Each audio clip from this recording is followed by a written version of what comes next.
இன்றைய தினம் 25/9/2025 இன்றைய தினம் இந்த உணவு தவிர்ப்பு போராட்டத்தை ஒரு சுழற்சி முறையிலே நாம் செய்ய 5 நாட்கள் தீர்மானித்திருக்கின்றோம். எனவே இன்று திலீபன் அண்ணாவின் 11வது நாளிலும் அவர் ஒரு அகிம்சை வழியிலாக போராடி இந்த மக்கள் புரட்சி வெடிக்க வேண்டும், ஒரு சுதந்திர காற்றை நாங்கள் சுவாசிக்க வேண்டும் என்பதற்காகவே அவரும் இந்த வேளையிலே நல்லூர் வீதியிலே அவர் உண்ணாவிரதம் இருந்து தன் உயிரை ஈர்த்த நாட்களிலே நாங்களும் உண்டு எமது சர்வதேச நீதிக்காக நாம் உண்டு குரல் கொடுப்பதற்காக இந்த 60வது கூட்டத்தொடரிலே ஜெனீவாவில் நடைபெற்றுக் கொண்டிருக்கிற 60வது கூட்டத்தொடரிலே எமக்கு உள்நாட்டு பொறிமுறை தேவையில்லை, சர்வதேச பொறிமுறையூடாக நீதி வழங்கப்பட வேண்டும். இந்த செம்மணி புதகுழியிலே எமது உறவுகள் இன்றும் சிதைக்கப்பட்டு புதைக்கப்பட்டிருக்கின்றார்கள்.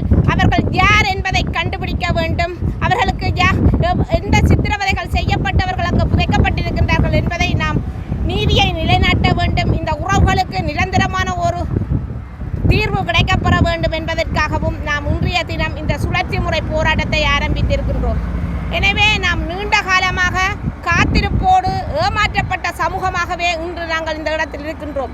எனவே நாம் இனப்படுகொலையின் முதல் புள்ளியாக இருக்கின்ற இந்த செம்மணி புதைகுழி அகழ்வின் மீது அகழ்வு தோண்டப்பட்டு கொண்டிருக்கின்றது. எனவே அதில் சர்வதேச நிபுணத்துவங்கள் அதில் பிரசன்னமாக வேண்டும். எமக்கான சரியான மரபணு பரிசோதனைகள் செய்யப்பட்டு எங்களுக்கான நீதி வழங்கப்பட வேண்டும் என்பதும் இந்த உறவுகள் இன்று நினைத்து பாருங்கள். எத்தனையோ தாய்மார்கள் தனது 10 மாதம் சுமந்த புள்ளை வயிறு கொதிக்குதடா என்ற ஒரு போர்வையிலே இன்று தாம் பசியோடு இந்த இடத்திலே வீற்றிருக்கின்றார்கள்.